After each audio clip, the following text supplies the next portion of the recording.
ইয়েমেনের সশস্ত্র বাহিনীর মুখপাত্র ব্রিগেডিয়ার জেনারেল ইয়াহিয়া সারি জানিয়েছেন, দেশটির বাহিনী সৌদি আরবের একটি কারিয়াল গোয়েন্দা বিমান ভূপাতিত করেছে।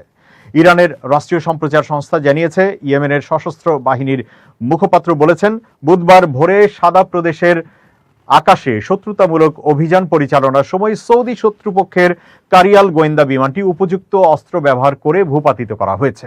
ইয়াহিয়া সারি জোর দিয়ে বলেন, ইয়েমেনের সশস্ত্র বাহিনী দেশের আঞ্চলিক অখণ্ডতা ও জাতীয় সার্বভৌমত্ব রক্ষায় অবিচল থাকবে এবং সার্বভৌমত্বের যে কোনো লঙ্ঘনের জবাব দেয়াকে নিজেদের বৈধ অধিকার বলে মনে করে। অবরোধ ও পাল্টা অবরোধ নিয়ে সম্প্রতি সৌদি ইয়েমেন সংঘাত ও উত্তেজনা বৃদ্ধি পেয়েছে। সৌদি হামলার জবাবে ইয়েমেনের হাউজি আনসারুল্লাহ নিয়ন্ত্রিত সরকারের বাহিনী সৌদির তেল স্থাপনাগুলো ও সমুদ্রে সৌদি জাহাজ লক্ষ্য করে কয়েকটি হামলা চালিয়েছে।